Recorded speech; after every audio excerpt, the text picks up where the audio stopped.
Hey guys, NanetteSage here, and I want to talk a little about teaching. Um, Having done the whole public school teaching thing myself, I was not a teacher for a lot of years, but I did it long enough to understand a lot of what goes on. Um, let's clarify one fact, and I don't know of any teachers that would say the opposite, but teaching is one of the most fulfilling jobs I had ever had in my life. And many teachers I've talked to all feel the same that the the the degree of fulfillment just to see what you are trying to help someone learn, a child learn, and to see them grow and become a successful adult over the years. Some of those kids come back to talk to you and they're no longer kids. They're adults, they're out of high school, they got jobs, they might have gotten married with kids, etc. It's amazing the feeling that you have. It's incredible. But lately I've been seeing a lot of videos popping up about teachers quitting and local school districts. I'm hearing about they're having a hard time keeping teachers. Teachers that are retiring are just like so desperately happy to get out. They absolutely hate their job with a passion. And, a lot of people are like, well, why don't they just quit then?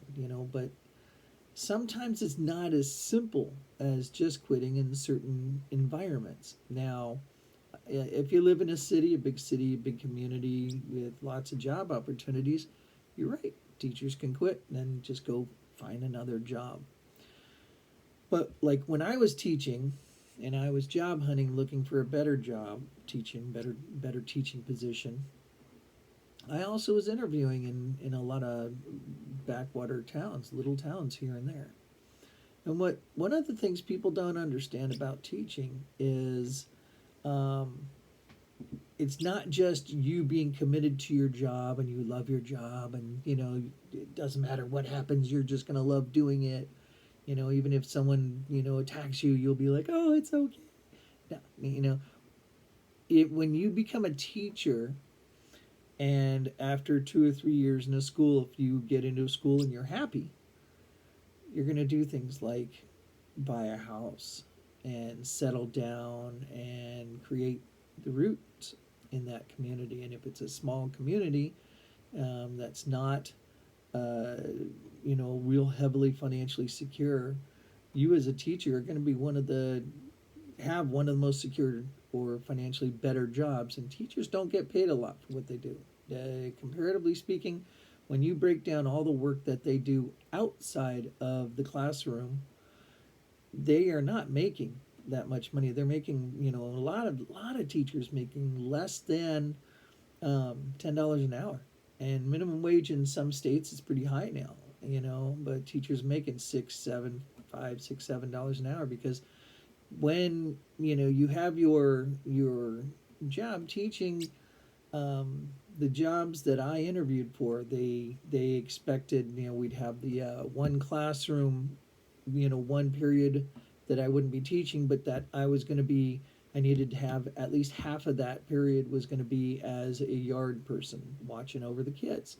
Then they also wanted me to contribute and be there after school for all the after school programs. And they asked me right off the bat, they said, okay, do you want to be involved with the academic after school programs, the athletic after school programs, or the art after school programs? I was like, what do you mean after school? Once I'm done teaching, I go home.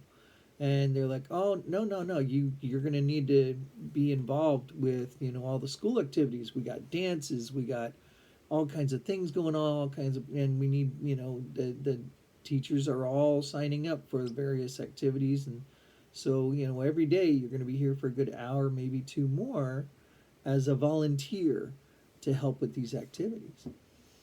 So there you go, you're already cutting into the day, into your night, and the whole idea is you want to get home at a reasonable hour to have dinner and to have time to get your lesson plans sorted for the next day or start working on your lesson plan changes and get everything going so that by the next week you have your lesson plan submitted to your principal by Tuesday or Wednesday for the next week, because then they're going to send you changes that you have to make by Thursday, and then et cetera, and the next changes by Friday, so that everything's finalized by Friday. So you're spending another 1, 2, 3 hours every night working on lesson plans and grading papers and working on projects and getting your parent teacher conference processes ready along with grading.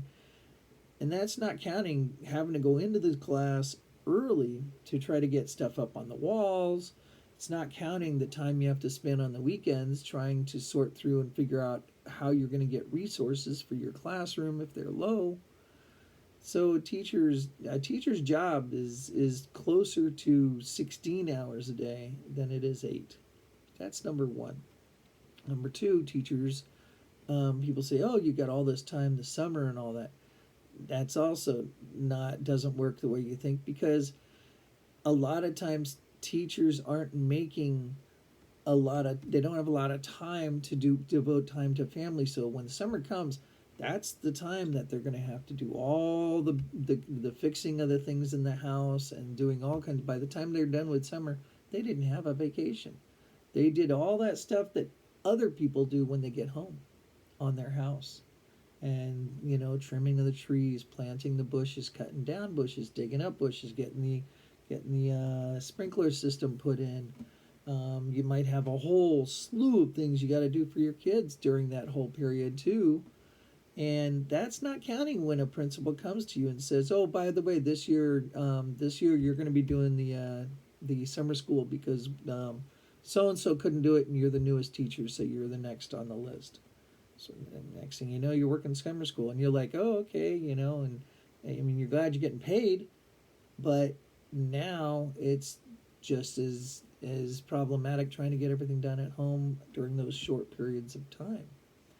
So that's teachers' jobs are challenging, but again, most teachers don't think much about that stuff as it progressively takes place, because they love working with the students. They love that fulfilling experience of seeing the children succeed, and over the years seeing the children develop their skills, and when they go and come back to visit, and hey, this is how I'm doing. So it's fantastic.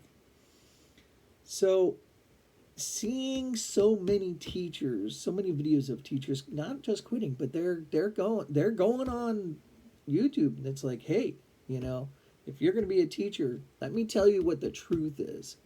When I went to college, they gave me the whole, oh, it's perfect, everything, you're going to have all the support and everything. No, I didn't get in. I had a principal that when I started at the school that I was working at, I had so many teachers come and tell me, don't take the job. You don't want this job.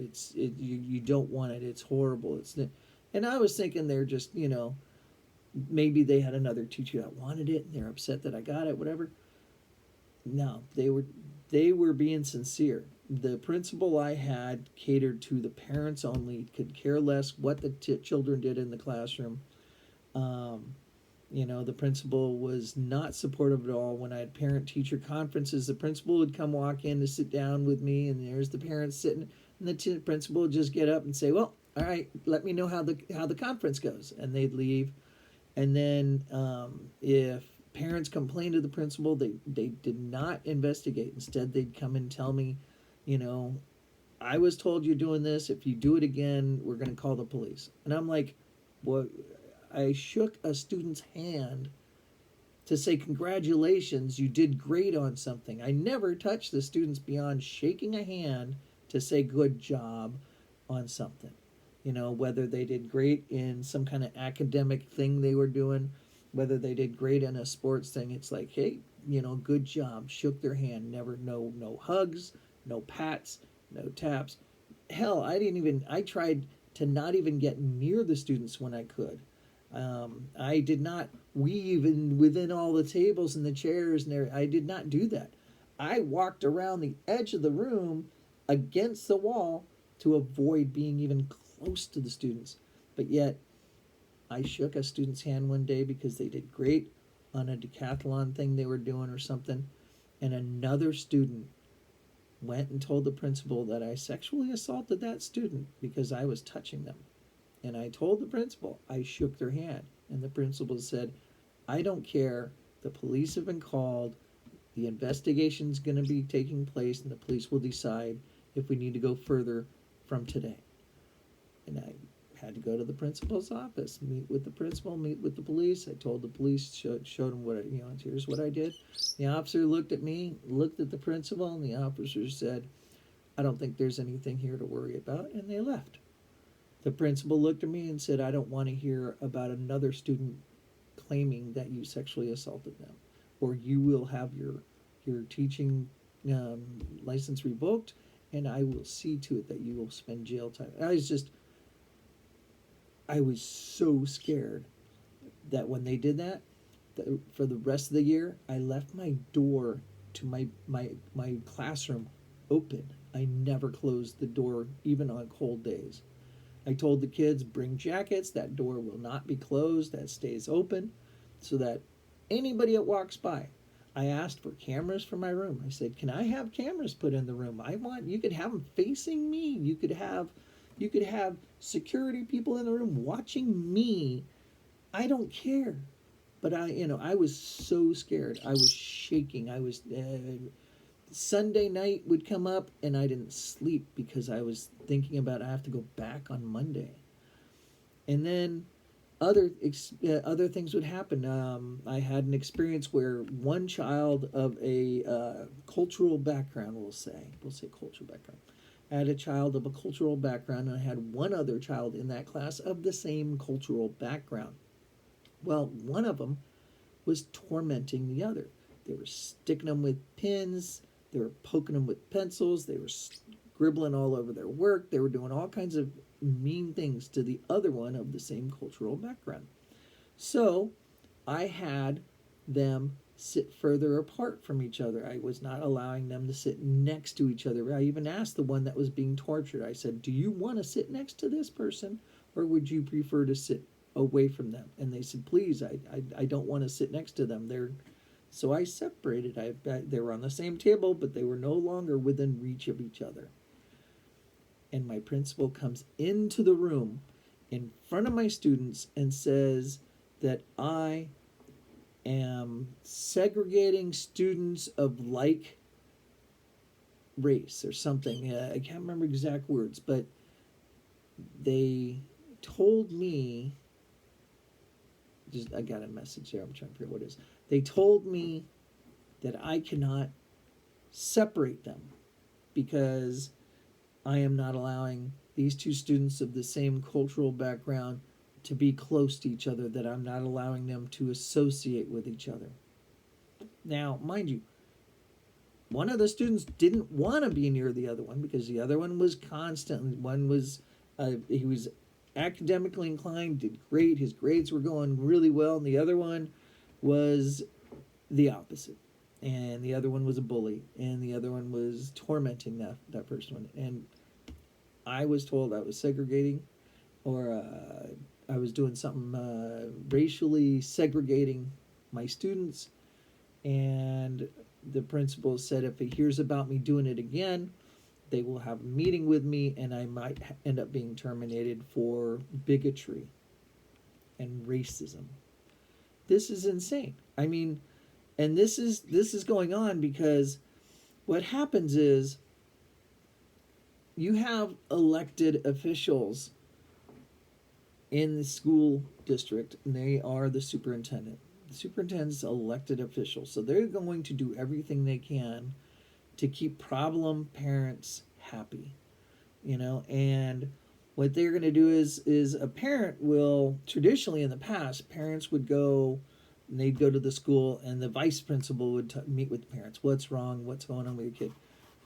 Parents don't do that. They don't wait. They don't want to go to the school and talk to the vice principal, and the vice principal is the one they talk to, because principals don't want to talk to problem parents. Vice principals traditionally in the past were the tough ones, the ones that would, say, no, this is, they were the ones that kept everybody on the straight and narrow. Parents don't go to the vice principal. In fact, they don't even go to the schools now. A lot of the parents go straight to the school superintendent. They go straight to the school district. They go to the district and they say, my child, whatever their name is in this school, and this is what happened, and I demand something be done. I want that teacher fired, or I want retribution for the emotional trauma my child is going through. And the superintendent has absolutely no desire to ever have to confront or discuss or meet with parents, because they have a lot of stuff going on. So they contact the principal and they say, what the blank is going on? What are you doing in your school? Blah, blah, blah. This parent for this child, you need to make sure this doesn't happen again. Well, a good principal would have investigated the situation and then say to the superintendent, this is what happened. I see no reason to go further with it. But a bad principal is just going to do whatever they need to do to make that superintendent happy, so that they can keep their job and they're not going to have any conflict with their boss. That's also why a lot of schools have really bad principals, horrible principals, because of that fact. So the principal then is, a lot of principals will not support, back up, or do anything for their teachers. They just, they're not going to do it because the superintendent's coming down on them, and they're just going, you know what? The principal needs to make the parents happy so that the superintendent is happy. And that's the way it works.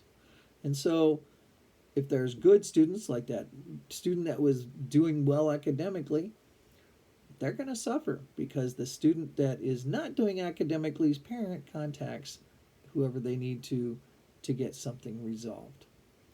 And so this is the kind of things that we're running into. So we need to eliminate an elected official being over the educational system in our school districts.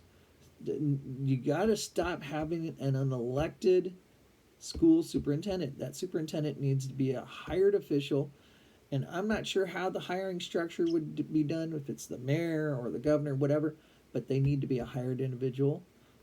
And the reason they need to be hired is because they have to get their principals to start supporting their teachers. Kids are walking all over the teachers. Teachers have no authority to do anything. I mean, teachers are afraid to be near their students. They're afraid to be near them. They don't want to go out into that yard to watch those kids, because they know that the kids, if they're a woman, the boys and girls, whatever, they're going to do stuff. And if there's a fight, teacher knows that if they have to try and intervene on that fight, they're going to get hit. I mean, I remember at one point I was teaching in Southern California. I live in California. I was teaching out in the LA Basin area in Riverside County. And there was a fight broke out in the school. And as I was running to try to break the students up, one of the teachers stepped in front of me. He said, "No, don't." He said, "A lot of these fights are fake so the students can try get an easy, cheap hit on a teacher. What they do is they wrestle and they pretend to fight, and then as soon as the teacher starts breaking it up, they both turn on the teacher and beat the living shit out of the teacher. And then they tell the principal, 'Oh, I was just so caught up in the fight, I didn't realize what I was doing.'" At that school I was teaching, where it was a principal who was not supportive, they said the principal always lets the students off, and then they go after the teacher for getting in a fight with the student, when teachers aren't fighting. They're just trying to protect themselves, putting up their arms. They fall over and they're being kicked. And this teacher said, just let it happen, and let the principal and vice principal call the police if it gets out of hand. But that's not your job. Leave it be, because the students plan it. In that school, students planned it so they can beat the living shit out of teachers. So that's the kind of disrespect going on in these schools. And if you don't have a supportive principal and a supportive vice principal backing up teachers and trying to keep kids in you know, the certain select few students in place, it becomes a madhouse. Because all you need, you could have, it's like that old, you know, adage, one bad apple ruins the whole barrel.